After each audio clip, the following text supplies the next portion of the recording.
নির্বাচনী জনসংযোগের দশম দিন আজ সকাল থেকে চলছে জমজমাট প্রচার প্রচারণা। ভোটারদের মন জয়ে নিরন্তর ছুটছে প্রার্থীরা, চষে বেড়াচ্ছেন রাজপথ থেকে মেঠোপথ।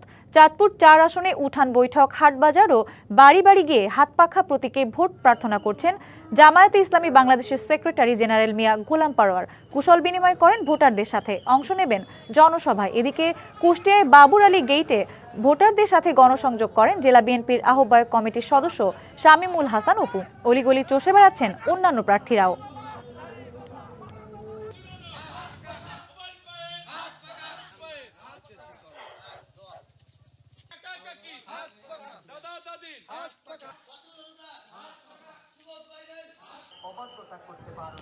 নির্বাচনী প্রচার প্রচারণার খবর জানাতে মুন্সিগঞ্জ ও কুষ্টিয়া থেকে সরাসরি যুক্ত হচ্ছেন সহকর্মীরা। প্রথমেই চলে যাচ্ছি মুন্সিগঞ্জে সহকর্মী সুজন হায়দার জনির কাছে। জনি, মুন্সিগঞ্জের প্রার্থীদের প্রচার প্রচারণা কেমন দেখছেন? এছাড়া তাদের প্রার্থীদের প্রতি কি কি প্রত্যাশা আছে ভোটারদের, সব মিলে জানাবেন। সঞ্জিদা, আপনাকে ধন্যবাদ। রাজধানীর একেবারে সন্নিকটের জেলা, প্রাচীন জনপদ মুন্সিগঞ্জেও কিন্তু ত্রয়োদশ জাতীয় সংসদ নির্বাচনের যে উৎসবের আমেজ সেটা বিরাজ করছে। আমি এই মুহূর্তে রয়েছি মুন্সিগঞ্জ জেলার যেটি ৩ আসন, মূলত গজারিয়া এবং মুন্সিগঞ্জ সদর নিয়ে গঠিত এই আসনটিতে কিন্তু ৮ জন প্রার্থী আসলে প্রতিদ্বন্দ্বিতা করছে। এই আসনটিতে যেমন প্রবীণ প্রার্থী রয়েছে, তেমন নবীন কিছু প্রার্থীও কিন্তু এবারে নির্বাচনে প্রতিদ্বন্দ্বিতা করছে। আমি এমন একজন নবীন প্রার্থীর সাথে এখন যুক্ত হব। তিনি বাংলাদেশের বিপ্লবী ওয়ার্কার্স পার্টির মনোনীত প্রার্থী শেখ মোহাম্মদ শিমুল। আপনার কাছে জানতে চাইবো যে নির্বাচন ঘিরে আপনার প্রত্যাশা কি এবং কেমন সাড়া পাচ্ছেন? জি, আপনারা জানেন যে ত্রয়োদশ জাতীয় সংসদ নির্বাচনে আমি বিপ্লবী ওয়ার্কার্স পার্টি তথা গণতন্ত্র মঞ্চে মনোনীত প্রার্থী কোদাল মার্কারে প্রতিদ্বন্দ্বিতা করছি।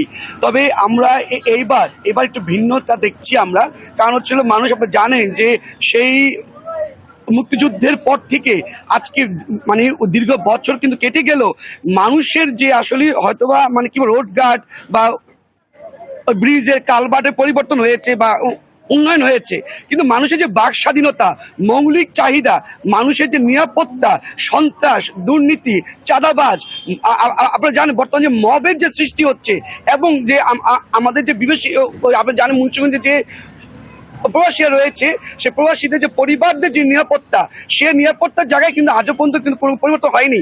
আমরা এখনো নানান জায়গায় জবরদখলের খবর পাই। মানুষ এখন নির্বাচন ঘিরে কেমন সাড়া পাচ্ছেন জনগণ?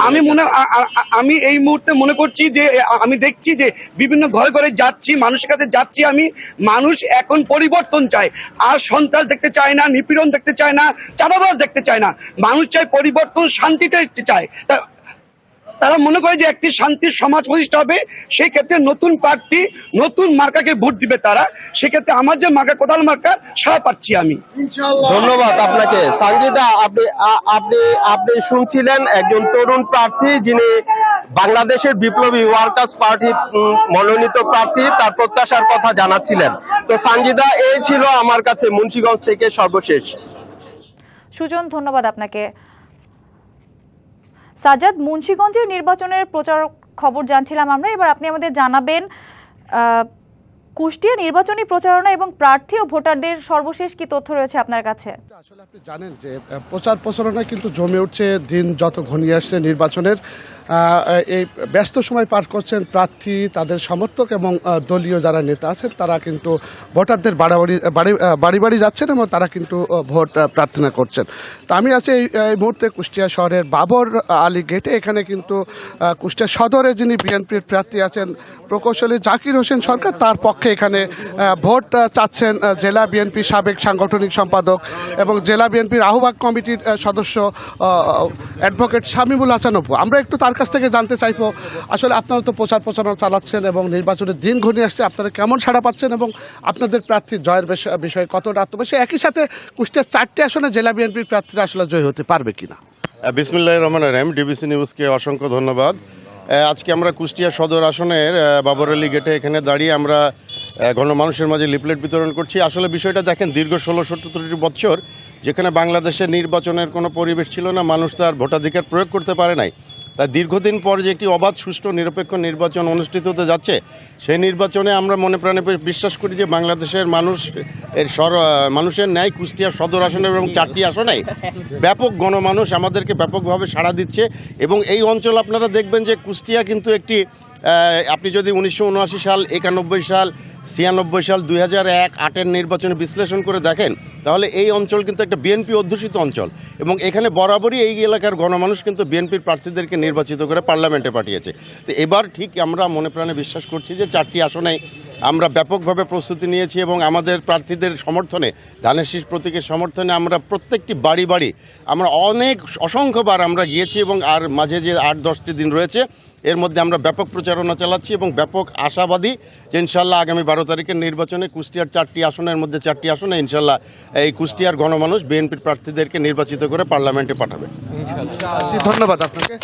সঞ্জিত, আসলে শুনছিলেন যে প্রার্থী এবং তাদের সমর্থকরা আসলে বাড়ি বাড়ি যাচ্ছেন এবং সবার কাছে ভোট প্রার্থনা করছেন এবং 12 তারিখে যে ত্রয়োদশ জাতীয় সংসদ নির্বাচনে, এই নির্বাচনে বিপুল ভোটের মাধ্যমে কুষ্টিয়ার 4টি আসনেই দলীয় নেতারা মনে করছেন যে ধানের শীষের প্রার্থীকে তারা জয় করতে পারবেন। তো সঞ্জিতা, এই ছিল আমার কাছে সর্বশেষ কুষ্টিয়া থেকে। সাজ্জাদ, ধন্যবাদ আপনাকে। নির্বাচনী প্রচারণার খবর জানাতে ভোলা থেকে সরাসরি যুক্ত হচ্ছেন সহকর্মী অচিন্ত মজুমদার। অচিন্ত, এই মুহূর্তে কোন প্রার্থী প্রচারণা চালাচ্ছেন এবং তিনি প্রার্থীদের কি ধরনের প্রত্যাশা দিচ্ছেন জানাবেন।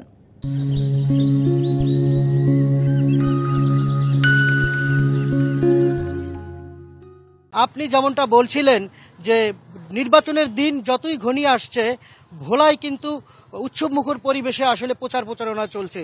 ভোলায় এবার 4টি আসনে 24 জন প্রার্থী আসলে আপনার যে প্রার্থী আপনার ভোটে লড়ছে।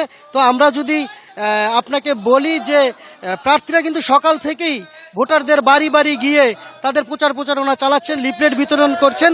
তো আমরা যদি দেখাই যে আমাদের একজন প্রার্থী রয়েছে এখানে, ইসলামী আন্দোলনের হাত পাখা প্রতীকের যে প্রার্থী রয়েছেন, উনি কিন্তু সকাল থেকেই ভোলার বিভিন্ন পাড়া মহল্লায় আপনার তার যে নির্বাচনী প্রচারণা এবং গণসংযোগ করেছে। আমরা তার সাথে কথা বলবো, জানবো তার কথা।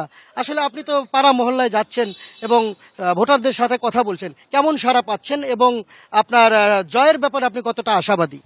ধন্যবাদ ডিবিসি নিউজ কর্তৃপক্ষ সহ যারা দেখছেন সবাইকে ধন্যবাদ। দিকবেলা ভোলার 1 আসনের আমাদের সর্বস্তরের সকল ভোটারগণকে।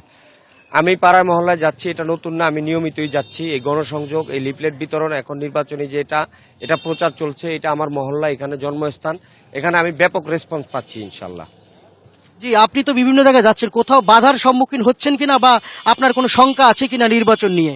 এই পর্যন্ত আমি নিজে বাধার সম্মুখীন হইনি, কোথাও আমাকে বাধা দেয় না। তবে আমাদের কর্মীরা বিভিন্ন জায়গায় কর্মীদেরকে বাধা প্রদান করা হয়েছে। আর যেটা শঙ্কার কথা বলছেন, সেটা আমরা দেখছি যে আমাদের নামে কিছু প্রোপাগান্ডা ছড়ানো হচ্ছে। ভোলা 1 আসনে হাত পাখার যে গণজোয়ার উঠেছে, সেটাকে ঠেকানোর জন্য কিছু দল বলতেছে যে হাত পাখা উঠে গেছে বা হাত পাখা কারো এখন নাই। এই যে একটা মিথ্যা কথা। হাত পাখার সবচেয়ে বেশি প্রচার এই ভোলায় হয় এবং আমি আজকে থেকে না, আমি তো মেহমান হিসাবে আসি নাই। আমি এই এলাকায় আমার জন্ম, এখানে আমি থাকি, সব সময় আমি জনগণের সাথে আসি। সুতরাং যারা মেহমান হিসাবে আসছেন ভোলাবাসী, তাকে নয়, আমাকে এই জন্য বিজয় করবে। আমি বিজয়ের ব্যাপারে শতভাগ আশাবাদী। আমাকে সবসময় এখানে কাছে পাওয়া যায়। আমি তাদের সাথে অতীতে ছিলাম, আছি, আগামীতেও থাকবো, এই বিশ্বাস এই ভোলাবাসীর আছে। এবং তরুণরা আমাকে ব্যাপক রেসপন্স করতেছে, আমার ফিডব্যাক ভালো। নারীদের আমি ইনশাল্লাহ যদি হই, নারীদের কর্মসংস্থানের ব্যবস্থা, তাদের নিরাপত্তা, ভোলায় উন্নয়ন, আপনারা জানেন যে গ্যাস নিয়ে আন্দোলন, সেতু নিয়ে আন্দোলন, এগুলো আমি করে যাচ্ছি ভোলা সেতু কমিটির সেক্রেটারি হিসাবে, বিডিএফ এর সভাপতি হিসাবে। এগুলো আমার যে উন্নয়ন প্রতিশ্রুতি। আর আগামী ভোলাতে কেউ উন্নয়নের নামে যে কথা বলবে সেটা হবে না। আমি বলতেছি যে উন্নয়নের নামে কমিটমেন্ট, উন্নয়নের নামে বরাদ্দ, সঠিক বরাদ্দ জনগণের কাছে পৌঁছে দিতে হবে। আগামীতে ভোলায় 1 আসনে ইনশাল্লাহ হাত পাখা বিজয়ী হবে। যেমনটা শুনছিলেন যে আগামী 12ই ফেব্রুয়ারি যে নির্বাচন হবে, সেখানে কিন্তু ভোলার 4টি আসনে প্রায় 16,90,600 বেশি ভোটার কিন্তু অংশ নেবে। সেই ভোটে কারা বিজয়ী হবেন, এই বিষয়টি কিন্তু এখন দেখার বিষয় রয়েছে। তো সঞ্জিদা, এই ছিল ভোলা থেকে। অচিন্ত, ধন্যবাদ আপনাকে।